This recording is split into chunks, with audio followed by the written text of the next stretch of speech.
Hello everyone, আসসালামু আলাইকুম। সেদিন সন্ধ্যায় হঠাৎ হাঁটতে বেরিয়েছিলাম দুজন। হাঁটতে হাঁটতে ও সাডেনলি অফার করলো, চলো কফি খাওয়া যাক।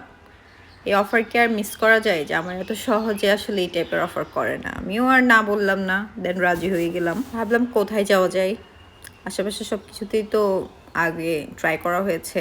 আর বারকোডে আমাদের প্রায় সময় খাওয়া হয়, যেহেতু একদম বাসার কাছেই আমার। সো আমার বাসার এত কাছে হয়ে কেন জানি আমার অ্যারাবিকাতেই যাওয়া হয় না। আমি বললাম চলো অ্যারাবিকাতেই ট্রাই করি। দেন ও বললো ঠিক আছে চলো নতুন জায়গায় একটু ট্রাই করা যাক। ঢুকতেই দেখলাম এত বেশি ভিড় ছিল, আসলে অনেক বেশি ক্রাউডেড ছিল, সব দিকে ফিল আপ ছিল।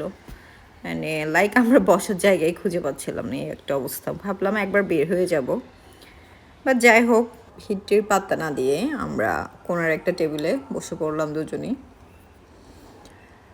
দেন অর্ডার করলাম ওদের হট চকলেট, একটু ব্রাউনি নিয়েছিলাম, একটু কফি নেওয়া হয়েছিল। দেন আমরা আসলে কোথাও গেলে দুজন অনেক বেশি গল্প আড্ডা আর আমাদের অনেক কথা নিয়ে দুজন হাসাহাসি করতেই থাকি সারাক্ষণ।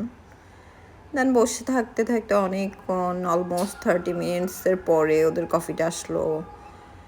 অনেক ওয়েট করতে হয়েছিল, আসলে ক্রাউডেডও ছিল মেবি ওই জন্যই।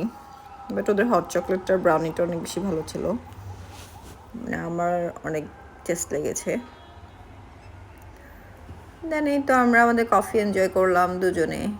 আসলে এইভাবেই তো জীবনে ছোট ছোট মুহূর্তগুলো এনজয় করা দরকার, এত কিছু চিন্তা না করে।